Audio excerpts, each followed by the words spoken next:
ছোট ছোট গাছগুলো কিভাবে রোপণ করবেন? ছোট গাছ রোপণ করার ক্ষেত্রে সর্বপ্রথমেই কিন্তু বড় ড্রাম বা জিও ব্যাগ ব্যবহার করবেন না, যেহেতু ছোট গাছ। সেই ক্ষেত্রে আপনি 12 ইঞ্চি মাটির টব অথবা 10 লিটার 15 লিটারের বালতি আপনারা এই বালতিতে রোপণ করতে পারেন। এরপরে যখন গাছটা মোটামুটি বড় হবে, 6 থেকে 7 মাস বয়স হবে, গাছটা মোটামুটি 3-4 ফিট হবে, তখন আপনারা চাইলে 25 গ্যালন, হাফ ড্রাম এইসবে আপনারা রোপণ করতে পারবেন। তো কিভাবে গাছ রোপণ করবেন? রোপণ করার ক্ষেত্রে যদি বালতিতে রোপণ করেন, বালতিটা 4-5টা ছিদ্র করে নেবেন। এরপরে বালি দিবেন, পাথর দিবেন, এরপরে মাটি। এরপরে যেই জায়গায় গাছটা রোপণ করবেন হালকা করে পচা গোবর সার দিবেন। তবে রাসায়নিক সার কিন্তু এই ছোট গাছে প্রাথমিক অবস্থায় ব্যবহার করবেন না।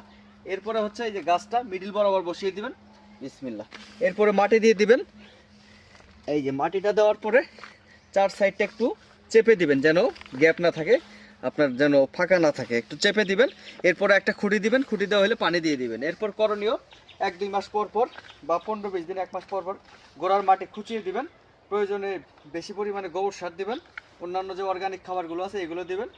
এরপরে মোটামুটি 5-6 মাস পরে গাছটা যখন বড় হবে, এরপরে আপনি এই পাত্রটা চেঞ্জ করে ড্রাম বা জিও ব্যাগে পার্মানেন্টভাবে সেট আপ করে দেবেন। তো এই ছোট গাছ রোপণ করার পদ্ধতি।